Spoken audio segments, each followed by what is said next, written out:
Episode 24. Melamar. Mimi terlihat syak saat tahu Franklin benar-benar ada di dalam kamar itu. Kalian, wanita itu menunjuk kedua orang itu bergantian. Fanny berusaha menjelaskan pada Mimi apa yang terjadi, tapi tiba-tiba saudara sepupunya itu berucap, "Franklin, kamu salah kamar. Ini adalah kamar Fanny. Kamarku ada di sini." Samping kamar Fanny, Mimi menarik lengan Franklin untuk keluar dari dalam kamar itu. Tentu saja hal itu membuat Franklin begitu terkejut. Nona Mimi, aku tidak salah kamar. Memang kamar Fanny yang kucari," ucap Franklin melepaskan tangan Mimi dari lengannya. Maksudnya, Mimi tampak bingung dengan apa yang diucapkan Franklin itu. Fanny menatap tajam ke arah Franklin. Dia tidak mau kalau Mimi tahu yang sebenarnya tentang mereka. Bisa gawat kalau sampai Mimi tahu. Tidak ada apa-apa Mimi. Cepat bawa Franklin ke kamarmu. Fanny mendorong tubuh Franklin ke arah Mimi. Ada apa ini? Tiba-tiba dari arah tangga Paman Paul datang dan melihat mereka bertiga. Franklin bisa memastikan bahwa pria parubaya itu adalah Paman Fanny. "Maaf Tuan, Anda siapa? Kenapa ada di rumah saya dan apa tujuan Anda?" tanya Paman Paul. "Papa, ini adalah Tuan Franklin, temanku." Mimi menarik lengan Franklin ke arah papanya. "Temanmu? Sejak kapan kamu mempunyai teman pria yang gagah dan tampan seperti ini?" Hahaha. Franklin merasa tidak nyaman dengan keadaan ini. "Halo Tuan, saya adalah Paul, papanya Mimi." Franklin menerima jabatan tangan dari Paul. Paul merasa senang saat putrinya itu membawa seorang teman pria. Apalagi pria itu begitu tampan dan macho. "Saya Franklin Tuan, sebenarnya saya kesini juga karena mau menemui seseorang," jawab Franklin menoleh ke arah Fanny. Fanny menggelengkan kepalanya. Dia tidak mau kalau Franklin menceritakan semuanya pada keluarga pamannya. Sedangkan Paul menatap ke arah Fanny penuh tanda tanya. "Menemui seseorang? Maksudmu keponakanku Tuan?" Paman Paul bertanya penasaran. "Sepertinya Fanny dan Tuan Franklin saling mengenal ya?" tanya Mimi. Fanny berjalan mendekati Paul. Dia harus segera mencari cara agar Franklin bisa cepat keluar dari rumah pamannya itu. "Paman, aku dan Franklin dulu adalah partner kerja di Alvarez Group. Jadi kami sudah mengenal lama. Iya kan Franklin? Dan sepertinya paman harus segera beristirahat karena malam sudah semakin larut," ucap Fanny sambil menatap Franklin seolah menyuruhnya untuk segera pulang. "Sebenarnya tadi Tuan Franklin telah menolongku Papa. Dia mengantarkan ke rumah karena mobilku mogok," ucap Mimi. "Oh terima kasih banyak Tuan Franklin. Sebaiknya kita minum-minum dulu," ucap Paman Paul mengajak Franklin ke lantai bawah. Fanny merasa hampir putus asa karena kedatangan Franklin yang tiba-tiba ke rumah pamannya. Dia tidak menyangka akan dapat ditemukan mudah oleh Franklin. Fanny tidak mau mengikuti mereka.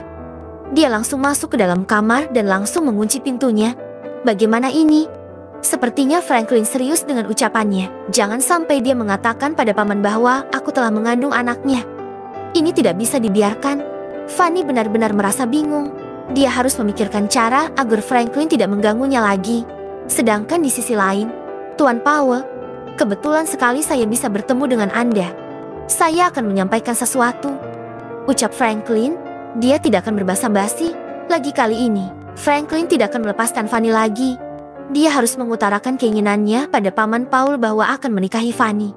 "Apa yang ingin kamu katakan Tuan Franklin?" Paman Paul menatap Franklin sambil tersenyum. Mimi ikut duduk di samping sang papa mendengarkan apa yang akan diucapkan oleh Franklin. Sepertinya sepupu Fanny yang satu ini memang selalu ingin tahu. "Saya kesini mau mengutarakan keinginan saya. Tuan Paul, saya ingin melamar Fanny dan menikahinya," ucap Franklin mantap. "JEDRR." Mimi langsung menutup mulutnya dengan kedua tangan. Sedangkan Tuan Paul merasa sangat terkejut. "Kenapa tiba-tiba kamu mau menikahi keponakanku Tuan Franklin?" "Karena sudah lama saya mencintai Fanny Tuan Paul.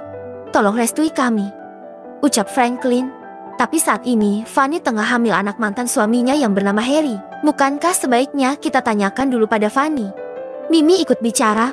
Padahal Mimi berniat memberitahu soal kehamilan Fanny pada Harry. "Mimi, kamu tidak usah ikut campur urusan orang lain," ucap Tuan Paul kepada putrinya. "Tuan Franklin, apakah kamu tahu bahwa Fanny baru saja bercerai? Setidaknya beri waktu dia setelah trauma perceraian sembuh. Aku tidak ingin Fanny sakit hati untuk kedua kalinya, apalagi dia harus mengandung tanpa didampingi oleh sosok papa dari bayinya." Harry belum tahu masalah ini. Tuan Paul mengusap wajahnya. Dia tahu niat baik Franklin untuk menikahi Fanny memang terlihat sangat tulus. Tapi dia tidak ingin tergesa-gesa dalam mengambil keputusan. Franklin tidak suka kalau semua orang menganggap bayi yang dikandung oleh Fanny adalah milik Harry. Tapi dia juga tidak bisa langsung mengatakan pada semua orang. Frank ingin bahwa Fanny sendiri yang mengatakannya. Tapi aku tidak bisa menunda lebih lama, Tuan Powell. Aku ingin segera menikahi Fanny. Kalau bisa aku akan membawanya ke USA saat aku pulang lusa. Jawab Franklin. Tidak bisa. Kamu tidak bisa seenaknya, Tuan. Kita harus bertanya kepada Fanny dulu. Apakah dia mau ikut bersamamu atau tidak? Seru Mimi. Aku tidak mau ikut bersamamu. Tiba-tiba Fanny datang dengan mata yang sudah memerah. Fanny, kumohon jangan egois. Pikirkan bayi itu. Dia membutuhkan sosok papa. Franklin menatap Fanny dan berjalan mendekatinya. Kenapa kamu egois? Kalau kamu menikah denganku, lalu bagaimana dengan kekasihmu? Franklin terkejut mendengar ucapan Fanny. Siapa yang memiliki kekasih? Aku hanya mencintaimu, Fanny. Mimi dan Tuan Powell saling memandang. Sedangkan Fanny tidak bisa mendengar dengan baik karena tiba-tiba pandangannya menjadi gelap. BRUKK. Fanny bersambung.